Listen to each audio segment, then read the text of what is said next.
n'abashoramari muvugane ko bashora imari muri business zabo dore ko uri umukire hoya afite amafaranga menshi ataragenda banki yinjiramo amabandi banki hata y'amabandi muri Federal Reserve hata y'amabandi bibutse n'abana be baje kumwiba we shyira hasi ku maso nago bagaragara ni wamenya ngo kubye n'uyu nguyu buda barayibambura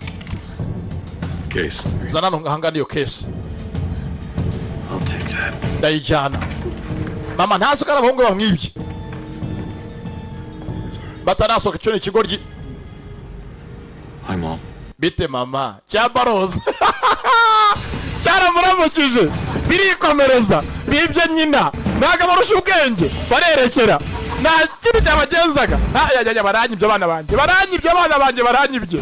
yaramagara abasore mwese muze vuba imbere y'umuryango baroza twibye mugenzi Scofield n'abacika bagisohoka hanze dore amasasu hanze ya bank Federal Reserve Mahoni budara yumva Alexander Mahoni umusirikare cyane fata sira mugende nasigara ngamba bacungire mugende no nahangaha araka barozi ni cyihebe yahoza pusha imihanda yakuriye imihanda nta kintu atinya yahoze yiba atumwa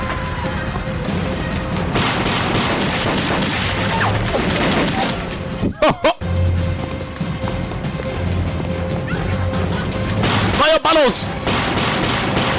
Munda kira yumva ni kirara kwana y'imihanda mbundira ha karabaye irakonotse Senza fatanyemo nabo sinzi biracuriki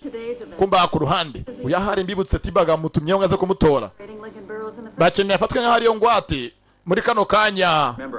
yamuzehe Jonathan Clancy Lincoln Burrows is a thug for hire. Ariko ni Burrows ni bandiri code shkarikiba arazwi. Ni mpamvu leta yamurekuye nge sinyumva. None umwicanyi